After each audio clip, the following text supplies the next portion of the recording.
My name is Aaron Skinner. I'm from Chicago, Illinois. I've been a PTA for 9 years and I'm mainly the skilled nursing facility. Married, and a fun fact about me is I enjoy working out, and also I have a 2-year-old, almost a 2-year-old named Onyx. And now I'm going to go over the 4 types of loads. The first one I'm going to go over is going to be tension. Tension is it happens from equal and opposite loads outward, and when you do that, it becomes longer and thinner, and it creates normal stress and strain, so it's longer and thinner.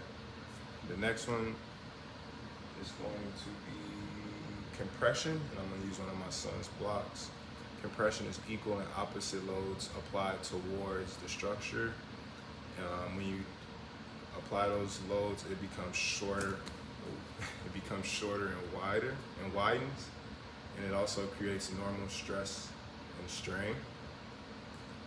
The next is going to be shear, and for shear I'm going to use my son's blocks again, and this is opposing loads parallel to the surface of structure, and it has internal angular deformation, so it'd be something like that or like that, and that would be shear, and it creates shear stress and strain.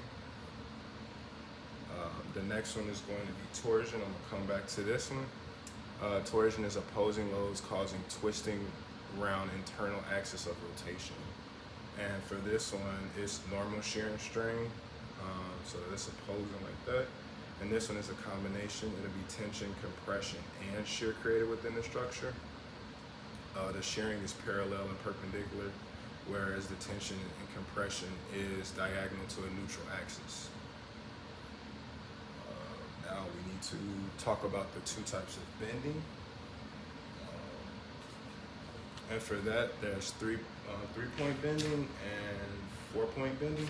For a 3-point bending, takes place when 3 forces acting on a structure produce 2 equal moments, each the product of one of the 2 peripheral forces and its perpendicular distance from the axis of rotation. And for this, I'm going to use a hair clip. And if you continue with those loading, it was going to break at the middle force. So for this one, if I kept going like this, eventually it's going to break at the middle point. Whereas 4-point bending takes place when 2 force couples acting on a structure produce 2 equal moments.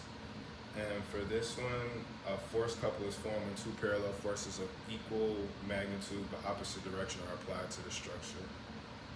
And the fracture, what happened for this is going to be at its weakest point. So if I was pushing this way and pushing down at the same time, wherever the weakest point is where the fracture will happen. And lastly, we have to talk about fatigue failure. And for that, I'm going to go back to this rubber band. And fatigue failure depends on the magnitude of the load, the number of repetitions, and the rate of loading. And it's the failure of a tissue from repeated loading. So if I just kept going like this, will repeated, it may eventually lead to that failure. And that's it. Thank you.